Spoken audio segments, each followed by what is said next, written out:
Hello प्यारे बच्चों, welcome to our channel उड़ान सपनों की। आज हम करेंगे क्लास 8 की विज्ञान की वर्कशीट नंबर 4, जो कि आपकी डेट 27 जुलाई की है।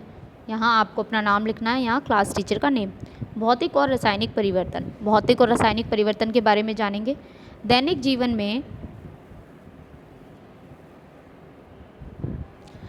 जीवन में हमें अपने आसपास बहुत से परिवर्तन दिखाई देते हैं, जैसे जलना, जंग लगना, वाष्पीकरण। इतनी सारी चीज़ें आपने देखा होगा ना, जंग लगते हुए लोहे में जंग लग जाता है या कुछ चीज़ जल रही है। तो ये जो परिवर्तन होते हैं दो प्रकार के होते हैं, भौतिक परिवर्तन और रासायनिक परिवर्तन। यहाँ देखिए, भौतिक परिवर्तन भौतिक और रासायनिक दो तरह के होते हैं। आप देखते हैं भौतिक परिवर्तन कौन से होते हैं। वह परिवर्तन जिनमें किसी पदार्थ के भौतिक गुण जैसे आकार, रंग और अवस्था में परिवर्तन होता है, भौतिक परिवर्तन कहते हैं। यानी कि जो है आपके भौतिक गुण जो होते हैं, भौतिक गुण कौन से होते हैं, कलर, साइज़, शेप, इन सब में अगर कोई चेंज होता है तो वो आपका भौतिक परिवर्तन कहलाता है। ऐसे परिवर्तन में कोई नया पदार्थ नहीं बनता, यानी कि कोई नई चीज़ नहीं बनती है उसके चेंज होने पे। जैसे कागज़ के टुकड़े करना, अब आपने कागज़ के टुकड़े कर दिए तो टुकड़े होने के बाद भी वो कागज़ ही रहेंगे। जल का भाप बनना, ये भी आपका भौतिक परिवर्तन है। पर बर्फ़ का पिघलना, तो ये सब आपके क्या हैं, भौतिक परिवर्तन। रासायनिक परिवर्तन, तो रासायनिक परिवर्तन वह परिवर्तन जिनमें एक से अधिक पदार्थ बनते हैं, नए पदार्थ बनते हैं, मतलब नई चीज़ बनती है, उसको हम रासायनिक परिवर्तन कहते हैं। जैसे सभी नए पदार्थ रासायनिक परिवर्तनों के कारण ही बनते हैं। तो जो भी जितने भी केमिकल चेंजेस होते हैं सब रासायनिक परिवर्तनों के कारण होते हैं। नए उत्पादकों के अतिरिक्त रासायनिक परिवर्तन में निम्न घटनाएं भी हो सकती हैं, जैसे ऊष्मा और प्रकाश का अवशोषित होना। यानी कि अगर कोई नई चीज़ बन रही है तो उसके साथ कुछ और चीज़ें भी हो सकती हैं, जैसे लाइट निकलती है, प्रकाश निकलता है। ठीक है। ध्वनि का उत्पन्न होना, यानी कि आवाज़ होना, गैस का बनना, रंग या गंध में परिवर्तन, तो ये सब चीज़ें भी रासायनिक परिवर्तन में होती हैं। रासायनिक परिवर्तनों के कुछ उदाहरण जैसे पदार्थ का जलना, प्लास्टिक का निर्माण, लोहे पे जंग लगना, ये सब क्या है आपके रासायनिक परिवर्तन। अब है क्वेश्चंस। फर्स्ट है, निम्नलिखित परिवर्तनों को भौतिक और रासायनिक परिवर्तन के रूप में वर्गीकृत कीजिए। ठीक है। सबसे पहले है कोयले का जलना। अब कोयला जल गया तो हम उसे वापस क्या उसी में कोयला बना सकते हैं? नहीं बना सकते ना। तो ये आपका क्या है, ये है आपका रासायनिक। तो मैं रा लिख रही हूँ बस। ठीक है, रासायनिक, कोयले वाला। फिर है आपका भोजन का बासी खराब होना, तो ये भी जीवाणु वगैरह जो भी होते हैं उसमें उनकी वजह से होता है, बैक्टीरिया की वजह से होता है। तो ये भी आपका क्या हो जाएगा, रासायनिक परिवर्तन।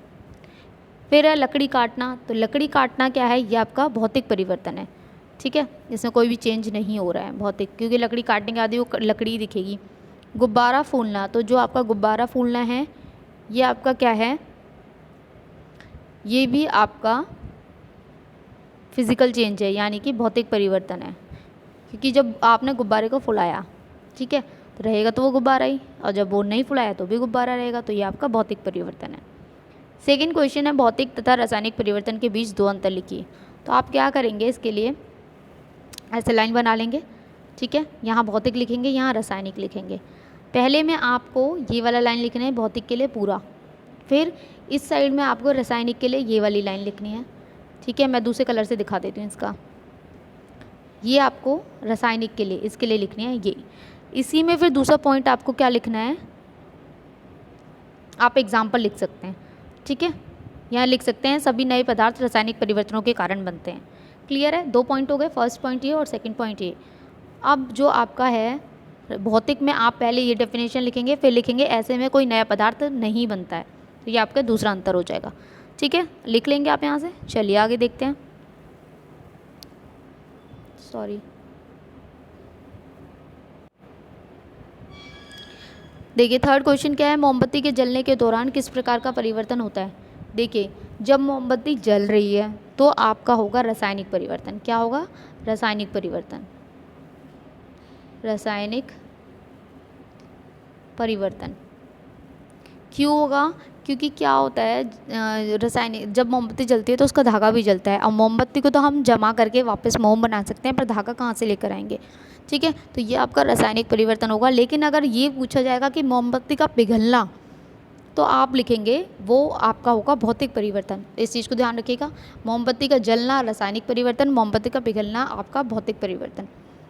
तो यहाँ आपकी वर्कशीट फिनिश होती है। आई होप आपको अच्छे से समझ में आई हो। तो चैनल को लाइक करें, सब्सक्राइब करें, कमेंट करें। यहाँ आपकी वर्कशीट कंप्लीट होती है। आई होप आपको अच्छे से समझ में आई हो। तो चैनल को लाइक करें, सब्सक्राइब करें, कमेंट करें और अपने फ्रेंड्स के साथ शेयर करें। Thanks for watching.